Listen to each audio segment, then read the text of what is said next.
Saludos, joven promesa de la medicina moderna. Hoy tenemos una clase en Escuela Médica dedicada a los trastornos del potasio. En mi humilde opinión, yo considero que todo médico debería de tener un electrolito favorito. Y el mío no es otro que el potasio. El motivo es muy sencillo. Como los perfumes, está en pequeñas concentraciones en sangre, entre 3,5 y 5.000 equivalentes litro. Pero los descensos o aumentos son letales en cualquier caso. Eso lo hace un electrolito muy especial, como iremos viendo durante esta, espero que breve, clase. ¿Cuál va a ser nuestra hoja de ruta? Pues vamos a hacer un recuerdo anatomofisiológico muy cortito y luego ya sí nos vamos a centrar de lleno en la hipopotasemia y en la hiperpotasemia, donde lo importante es saberte las causas, la clínica y el tratamiento.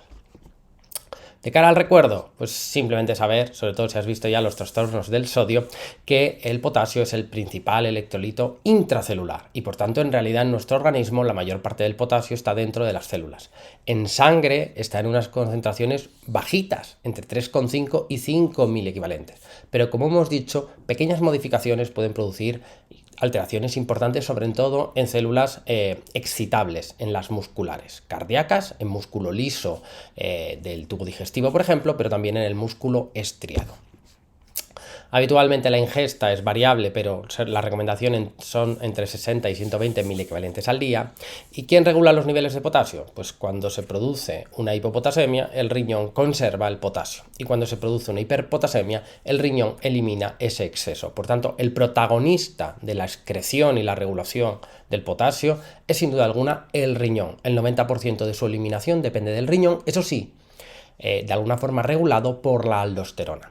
Hay alguna pequeña compuerta de escape, de tal manera que cuando el riñón no cumple bien su función, pues otro órgano que puede perder potasio, pero en mucha menos proporción, es el tubo digestivo. Es, por así decirlo, una pequeña compuerta de escape, pero es ineficaz. Es mucho más eficaz la función renal junto con la aldosterona.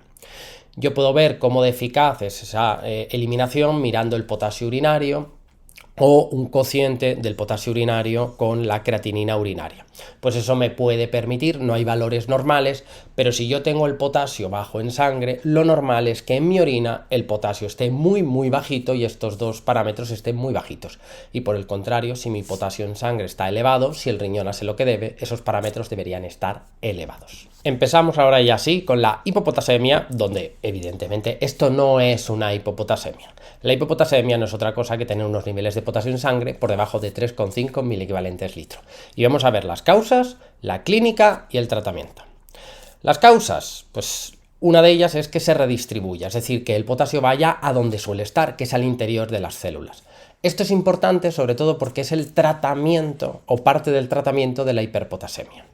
La alcalosis favorece que el potasio entre en las células, porque de alguna forma la célula ante una situación alcalina elimina protones hacia la sangre y pierde una carga positiva. Y como se queda electronegativa, pues captura de la sangre otra carga positiva, la que mejor maneja, que es el potasio. Por eso se va a dar una situación que es importante que ya recuerdes, que es que normalmente en las alcalosis hay hipopotasemia, pero no es porque el potasio haya desaparecido por la orina o por las orejas, sino porque se ha escondido en las células, y la situación contraria. En situaciones de acidosis suele haber hiperpotasemia por el mecanismo inverso. ¿Qué otras cosas redistribuyen el potasio y hace que sus niveles bajen aparentemente de forma temporal en sangre? Pues el exceso de insulina, porque la insulina, para hacer su acción, para introducir glucosa en las células, utiliza potasio. Y también los beta-2 agonistas por un mecanismo no del todo claro. Pero lo que sí debes de recordar es que tanto la alcalosis como la glucosa insulina y los beta-2 agonistas favorecen una situación de hipopotasemia relativa por meter el potasio en el interior de las células. Y si eso ocurre, lo esperable es que el potasio en orina vaya a estar bajo, porque se está escondiendo en las células y el riñón hace lo que debe, que es ahorrar todo el potasio que pueda. Ahora sí, vamos a ver pérdidas de potasio. No es que se redistribuya, sino que se elimina del organismo. La principal causa extrarrenal, y por tanto va a tener el potasio en orina con estos dos índices bajos, la principal pérdida extrarrenal de potasio es el tubo digestivo, que era la compuerta de escape. En concreto la diarrea, porque el colon produce una mucosidad rica en potasio y en bicarbonato. Y por eso la diarrea es una especie de excepción a la norma, porque la diarrea al perder bicarbonato da acidosis, pero al perder potasio da hipopotasemia. Y por tanto va a dar acidosis metabólica, con anion gap normal, como ya veremos en algún otro vídeo, y además produce hipopotasemia. Ya dijimos antes que habitualmente cuando hay acidosis hay hiperpotasemia y cuando hay alcalosis hay hipopotasemia. Pues sí, pero eso tiene excepciones. La más importante a recordar, la diarrea. Que dando hipopotasemia produce acidosis metabólica por la pérdida de bicarbonato por parte del tubo digestivo. Y luego estarían las pérdidas renales. En este caso, cuando se pierde potasio por el riñón, aquí es esperable que el potasio en orina esté elevado y el cociente de potasio-creatinina urinarios esté alto. Pues bien, ¿cuáles son las pérdidas renales de potasio a recordar? El hiperaldosteronismo, porque la aldosterona pierde potasio, los diuréticos, porque arrastran volumen, la hipomagnesemia, porque requiere magnesio el túbulo para funcionar bien, y una causa un poco rara de deducir, los vómitos. Aunque tú vomitas por la boca, uno pensaría que los vómitos producen pérdida de potasio por el vómito y el potasio en orina estaría bajo, pero no es así. Hay pacientes que vomitan y su potasio baja en sangre, y si tú miras la orina, el potasio en orina está alto. ¿Cuál es el mecanismo? Pues vamos a intentar explicarlo, pero no es importante, la realidad se impone. La clínica es la que es. Paciente que vomita y tiene el potasio bajo en sangre, se lo miras en orina y está alto en orina. ¿Por qué ocurre eso? Pues está en la aplicación fisiopatológica que nos hemos inventado para explicar un fenómeno que ocurre delante de nuestras narices. Fíjate que la aldosterona va a perder potasio por su propia acción y también va a dar alcalosis. Los diuréticos, como diuréticos de asa y tiacida, arrastran sodio y agua, y al arrastrar sodio y agua en la nefrona distal, eso arrastra potasio por la pérdida de volumen, y por eso también van a producir alcalosis metabólica e hipopotasemia. La hipomagnesemia la requiere el túbulo para una adecuada función, y por eso cuando hay magnesio bajo en sangre no funciona bien el túbulo y se pierden otros electrolitos como el potasio. Y si un paciente tiene hipomagnesemia e hipopotasemia, primero hay que corregirle el magnesio, porque por mucho potasio que tú le des, lo va a seguir perdiendo por la orina hasta que no corrijas el magnesio en sangre. Y finalmente, el caso raro, los vómitos. Al vomitar, ¿qué pierdes por el vómito? Pues ácido clorhídrico, cloro y protones, y eso te da mucha alcalosis que mete potasio en tus células, también en el propio riñón, y es tan intenso que el riñón, al recibir tanto potasio, estas células lo eliminan hacia la orina. Pero es que además, al perder líquidos, activa la aldosterona que perpetúa el trastorno. Por tanto, fíjate que estas 4 causas, que por cierto las 4 tienen además alcalosis metabólica, producen pérdida de potasio por orina. El hiperaldosteronismo, los diuréticos, la hipomagnesemia y los vómitos. Y a esto tú ya le puedes sumar lo que quieras. Hiperaldosteronismo primario, secundario, del tipo que sea. Los diuréticos o las tubulopatías, que es como tomar diuréticos, el Barter, el Gitelman, la hipomagnesemia en sí mismo y los vómitos, como hemos dicho. En concreto, recordar las causas de la hipopotasemia a mí me parece que es lo más difícil de los trastornos del potasio, y por eso te pongo este dibujo por si te ayuda a recordar las 5 enfermedades más importantes que debes de recordar como causas de hipopotasemia. Y ahí tienes a Aldo saliendo del baño y está tristón, piensa que tiene un trastorno de la conducta alimentaria. Y por tanto, hiperaldo pierde potasio, y todo lo que haya hecho Aldo con su trastorno de la conducta alimentaria en el baño también produce hipopotasemia. Los vómitos, los diuréticos y la diarrea o uso de laxantes. Ambos 3 sistemas son cosas que se utilizan como sistemas de purga en los trastornos de la conducta alimentaria, y por tanto eso te puede permitir relacionar esas 3 causas. Y finalmente, pues Aldo también es escalador, tiene una magnesera y sin embargo pues la tiene rota y va perdiendo magnesio por el suelo. Para recordar también la hipomagnesemia. Y por tanto ahí tienes las 5 causas. Recuerda que en general cuando hay alcalosis metabólica hay hipopotasemia y viceversa, y la mayoría de estas 5 entidades tienen alcalosis metabólica e hipopotasemia, especialmente vómitos, diuréticos, hiperaldosteronismo e hipomagnesemia. La excepción, la diarrea, que además de hipopotasemia da acidosis metabólica con el GAP normal. Clínica, pues esto mucha gente le cuesta recordarlo, pero en realidad te lo vamos a simplificar mucho. Afecta sobre todo al músculo. Fíjate que tachamos el sistema nervioso central, que los trastornos del sodio afectaban sobre todo al sistema nervioso. Pues los trastornos del potasio afectan sobre todo a los músculos, al cardíaco, al liso y al estriado. A nivel cardíaco produce un QT largo, o en realidad desaparece la onda T, aparece una onda AU, y entonces da imagen como de pseudo QT largo, y eso tiene riesgo de torsade de Points o taquicardia ventricular polimorfa. Y además favorece la intoxicación por digoxina. A nivel del tubo digestivo, que era la compuerta de escape secundaria para perder potasio, como tienes hipopotasemia, ¿qué ocurre en el tubo digestivo? Se pone un tope, se produce un hilio, se produce estreñimiento. Esa es la manifestación habitual de la hipopotasemia a nivel del tubo digestivo. Y a nivel del músculo estriado, ¿qué se va a producir? Pues se produce debilidad, pero con calambres y riesgo de rhabdomiolisis. Y aunque esta explicación no es del todo correcta, pero por si te ayuda, recuerda que en las células hay potasio. Por tanto, cuando hay hipopotasemia, se rompen fibras musculares para liberar potasio y compensar la situación. No es esa la realidad, pero así te ayuda a recordar que la hipopotasemia produce debilidad, calambres y rhabdomiolisis. Y además, anecdótico, produce una nefropatía tubulointersticial crónica, pero eso no viene a cuento. ¿Cómo tratamos la hipopotasemia? Ya que sabemos las causas: vómitos, diuréticos, diarrea, hiperaldosteronismo e hipomagnesemia. Ya que sabemos la clínica: QT largo, intoxicación por digoxina, estreñimiento o hilio y debilidad con rhabdomiolisis. ¿Cómo tratamos ahora una hipopotasemia? Pues dando potasio. Potasio por boca o por vena. Matiz, nunca he preguntado, por vena, por vía periférica, vía chiquitita, no deberías de poner más de 20, 30, como muchísimo 40 mil equivalentes, porque quema las venas. 20 mil equivalentes, litro, la concentración debe de ser como mucho esa. Sin embargo, si utilizas una vía central, como el calibre de la vena que va a recibir ese potasio es más grueso, puedes poner hasta 60 u 80 mil equivalentes litro, pero cuidado, porque si es una vía central y el catéter está cerca del corazón, puede generar una hiperpotasemia relativa y con ello a arritmias locales cardíacas graves. Por tanto, en definitiva, que cuando ponemos potasio por vena, con cierta cautela para no quemar las vías y alcanzar niveles razonables. ¿En qué suero metemos el potasio? Pues cuando la hipopotasemia es grave, en general solemos usar sueros isotónicos, suero salino al 0,9. Porque si usas glucosados, la glucosa y la insulina meten el potasio en la célula y estás haciendo un pan con unas tortas. Por tanto, es mejor utilizar, esto es un matiz clínico, pues en hipopotasemias graves, para reponer el potasio, lo diluimos en sueros que no lleven glucosa, salvo que sea necesario por otro motivo. Y si yo estoy poniendo potasio y no mejora, yo viví esto una vez, era yo residente, iba con la nefróloga en interconsultas de nefrología y nos avisaron de la UCI, en concreto de reanimación, porque una paciente había sufrido una parada, habían visto que tenía hipopotasemia y era una paciente que llevaba mucho tiempo hospitalizada con cirugías abdominales y le pusieron potasio y veían que no mejoraba. Y miraron el potasio en orina y estaba alto.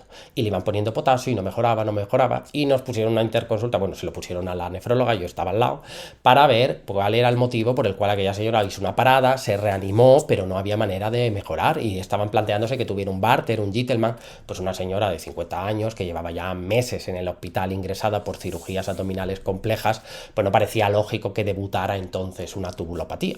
Y nosotros, ¿qué fue lo que hicimos? Pues mirar los niveles de magnesio. Y de repente, pues estaban bajos. Y el problema es que por la desnutrición relacionada con el hospital, tenía el magnesio bajo y hasta que no le normalizáramos los niveles de magnesio, no se iba a mejorar los niveles de potasio. En otras palabras, quien salvó la parada de esta paciente fueron los anestesistas cuando la localizaron, pero la siguiente parada que pudo haber sufrido, quien la evitó fue precisamente el magnesio. Y por tanto, prioridad absoluta ante un paciente que tiene una hipopotasemia refractaria, pero debiste de haber medido los niveles mucho antes. Ante una hipopotasemia, importante descartar la posibilidad de una hipomagnesemia. Y si hay hipomagnesemia, prioridad absoluta, primero reponer niveles de magnesio, porque hasta que eso no se corrija, no se van a normalizar los de potasio. Pasamos ahora a revisar la hiperpotasemia. Por suerte las causas son más sencillas, la clínica es muy fácil y es superponible, y un poco lo complejo es el tratamiento, pero estoy seguro que ya te lo sabes. Las causas, pues la redistribución, lo contrario que hemos visto antes, la acidosis, el déficit de insulina y los beta antagonistas favorecen la situación de hiperpotasemia porque hacen que salga el potasio de las células y generen una hiperpotasemia en sangre relativa. Y otra causa celular de redistribución sería que se rompan fibras o células en una lisis tumoral, en una rhabdomiolisis, en un infarto extenso. Concretamente House, el doctor House, un capítulo dedicado a ello, tuvo un infarto en el cuádriceps, que fue lo que causó su cojera, y precisamente eso produjo una hiperpotasemia grave que casi le mata, como nombraremos luego.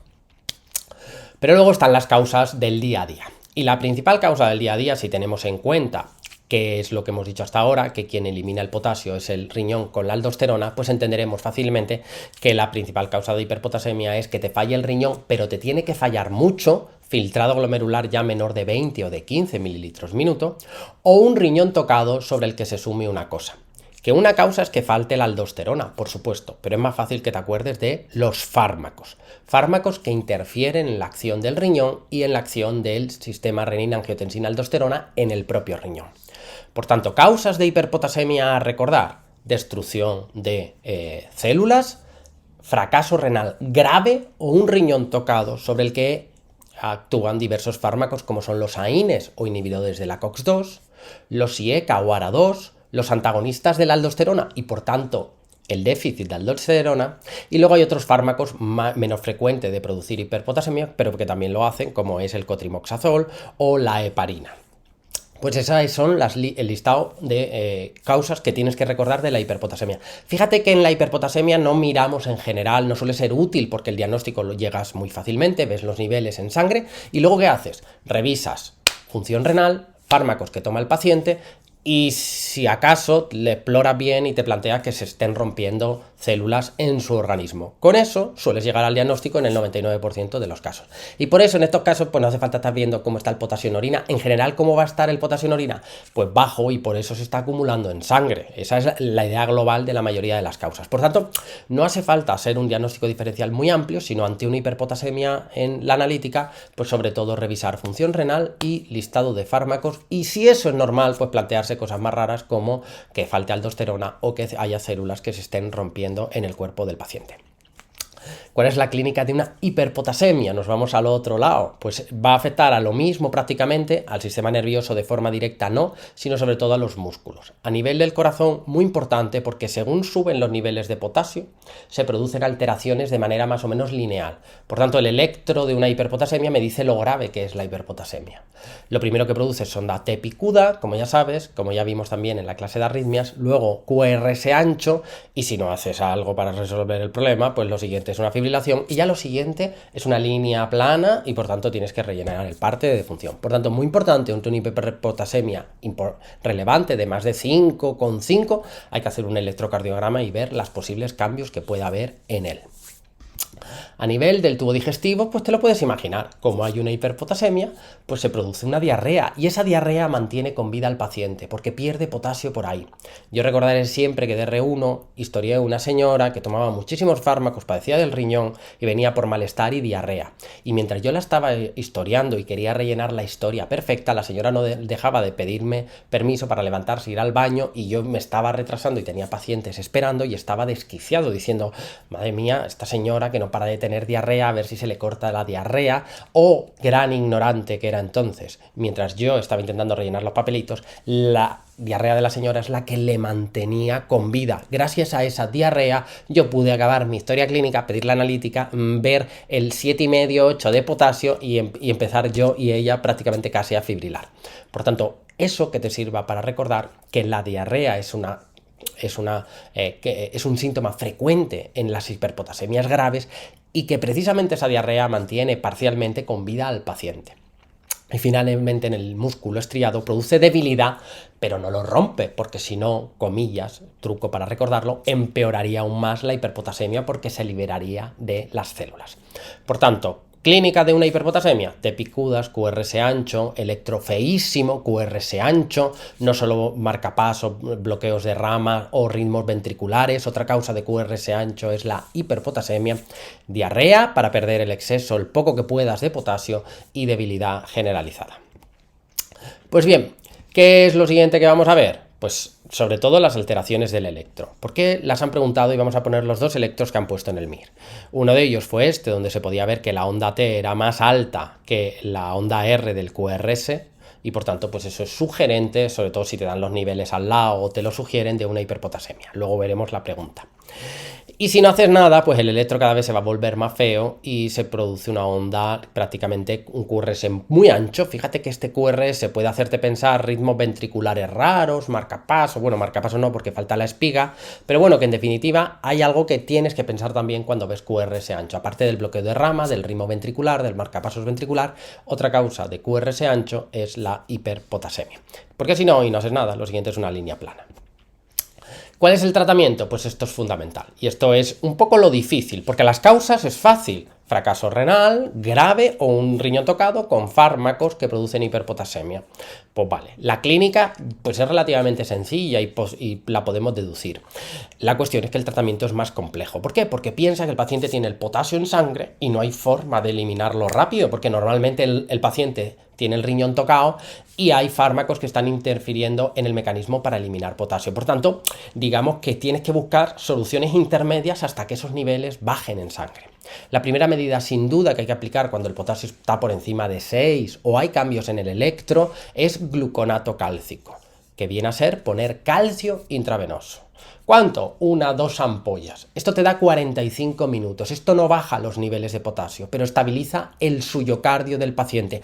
Hace que tú no te infartes y el paciente tampoco se muera. Y por tanto te da tiempo a luego ir a mirar en el libro el resto del tratamiento. ¿Cuánto tiempo te da? 40 minutos más o menos. Lo que hace el calcio intravenoso es de alguna forma estabilizar las células cardíacas y evitar que esa hiperpotasemia, que no se va a modificar todavía, no estás alterando los niveles de potasio en sangre, pero sí protegiendo al corazón de esos niveles. Ese es el efecto del gluconato cálcico.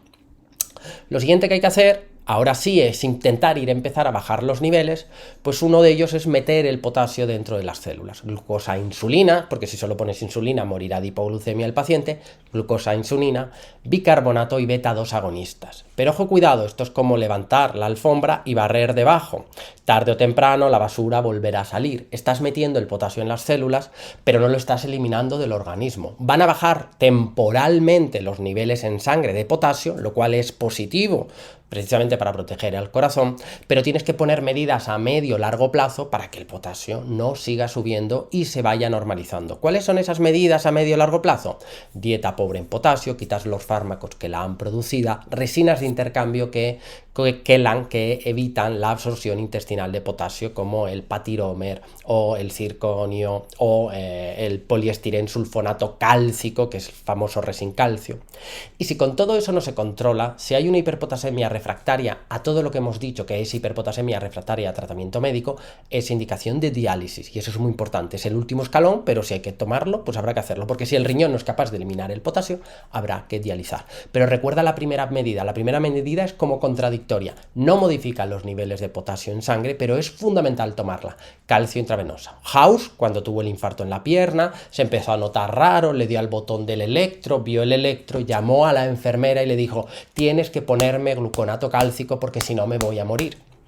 Si House, al borde de la muerte, se sabía el tratamiento de una hiperpotasemia tóxica, tú también te lo tienes que saber. Primera medida, el gluconato cálcico, seguido de medidas para meter el potasio en las células, glucosa insulina, beta-2 agonistas y bicarbonato, y luego ya medidas a medio plazo, que cuando el potasio es leve, de 5,5, hiperpotasemias leves, pues directamente aplicamos este escalón, que es quitar el potasio de la dieta, quitar los fármacos que lo han producido y las resinas. Insisto, si con todo eso no mejora, entonces es indicación de dializar. Vamos a ver las preguntas en los últimos años dedicadas al potasio. Paciente que padece de la función renal y está tomando enalapril, Unieca y eplerenona, un antagonista de la aldosterona. Y fíjate, te lo pongo para que lo veas. Te describen que tiene diarrea por la hiperpotasemia y además una frecuencia cardíaca de 45, bradicardia, con QRS ancho.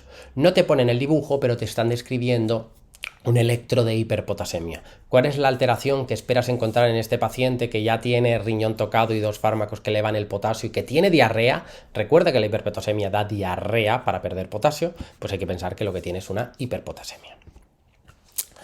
Fíjate en esta pregunta que nos sirve para, una vez más, ver que el que pone preguntas deja miguitas de pan que tú puedes seguir y descubrir la correcta. Un paciente que toma omeprazol, metformina, salbutamol, bromuro de ipratropio y además topa enalapril 20 miligramos con hidroclorotiazida 25 miligramos. Mensaje: te está dando los miligramos de omeprazol, de metformina, no te está dando, solamente te da los miligramos o las cantidades de la pastilla de la tensión. Y si te da los miligramos, a lo mejor es por algo, aunque el que ha puesto la pregunta ni se haya dado cuenta. La cuestión es que tiene el sodio bajito de 135 y si te acuerdas de hiponatremias, una causa de tener sodio bajo eran las tiacidas, probablemente la causa más frecuente poblacional, y además tiene un potasio de 2,9, por tanto tiene una hipopotasemia. Y te pregunta cuál es la causa más probable de la hipopotasemia. Si te pusiese diurético, pues sería como muy fácil, y entonces lo que te pone es antihipertensivo, que lleva el antihipertensivo un diurético, una tiacida. Y por tanto eso típicamente te va a dar hipopotasemia, alcalosis metabólica y también te da hiponatremia, porque las tiacidas era el diurético que más lo producía. La insuficiencia renal de dar algo es hiperpotasemia. La hiponatremia en sí no cambia el potasio. El déficit de no come potasio, pues puede ser una causa, pero va a ser rara. Y la metformina no altera los niveles de potasio y en todo caso da acidosis y con ello hiperpotasemia. Paciente de 54 años con una ingesta etílica de 110 gramos al día. ¿Eso es mucho o poco? Pues no sé, son más que gramos de choped o de salami. O sea, que piensa que si te dan ese dato, pues será que es mucho, aunque no te sepan las unidades básicas de medida diaria, etcétera, etcétera. Pues un alcohólico que tiene potasio bajo, calcio bajo, te van poniendo los valores normales al lado para ayudarte. Fósforo bajo, magnesio bajo, o sea que tiene todos los electrolitos bajos. Yo me acuerdo de esta pregunta porque en su día la hice en el MIR con alumnos y cuando salí, pues alguien se me acercó y me dijo: ay, vi esta pregunta del paciente que le faltaba potasio, magnesio y todo lo demás. Y no sé, me sonó que me habías dicho que lo primero era poner magnesio, pero no sé, me dio un pálpito y marqué potasio. Pues bien, cuando te dicen que sigas tu instinto, no se refieren a eso. Eso no es seguir tu instinto ni tu pálpito.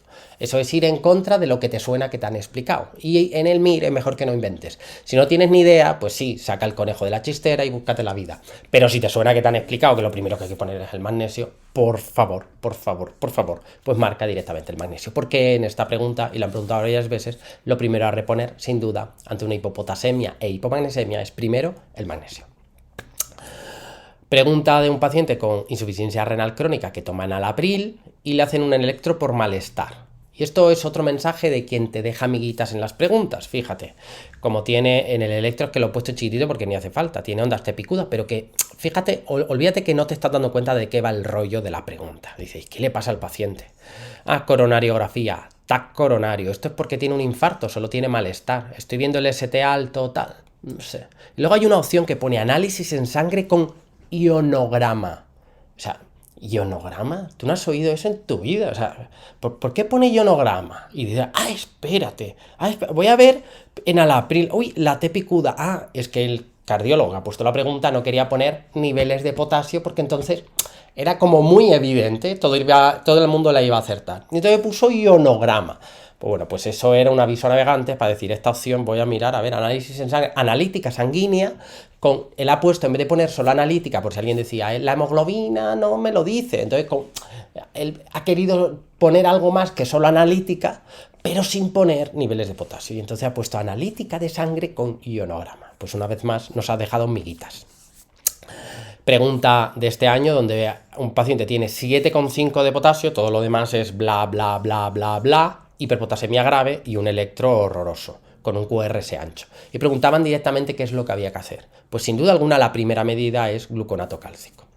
Alguien podría pensar, porque luego en el MIR te pones nervioso y dices, uy, como es tan terrible, pues habría que dializar, porque eso hay que corregirlo rápido y además con esta creatinina.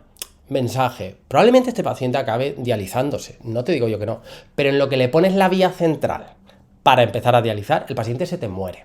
La primera medida siempre, y sé que no es muy popular decir siempre, pero ante una hiperpotasemia grave, siempre la primera medida es poner calcio intravenoso, gluconato cálcico, que luego ya todo lo demás lo puedes hacer con más calma.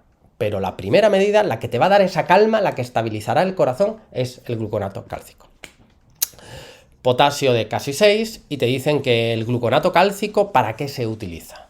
Porque hace que el potasio entre en la célula, porque quela el potasio, porque quela el potasio, no modifica los niveles de potasio. Lo que hace es evitar la toxicidad del potasio sobre las células cardíacas, y por eso lo utilizamos. Pregunta un poco de refilón, no es directamente de potasio, pero me parece interesante porque es un fármaco que no lo han preguntado y ya ves que aquí cayó de refilón. Sobre la heparina, la principal complicación son el sangrado. ¿Hay otra complicación? Sí, la trombopenia grave con fenómenos trombóticos, la trombopenia inducida por heparina. Pues vale, eso no tiene nada que ver con el potasio, pero te lo dejo caer porque pusieron de relleno la hipopotasemia extrema y la alcalosis metabólica por toxicidad tubular. Y en realidad la heparina, lo otro que produce es todo lo contrario. La heparina, como el cotrimoxazol, como los IECA, como los ARA2, como las antagonistas de la aldosterona, todos esos fármacos producen lo contrario: acidosis metabólica e hiperpotasemia. Y por eso estas dos opciones no eran correctas. La correcta era la trombopenia inducida por heparina. Y con esto y un bizcocho, pues hemos acabado el capítulo de esta semana dedicada al potasio.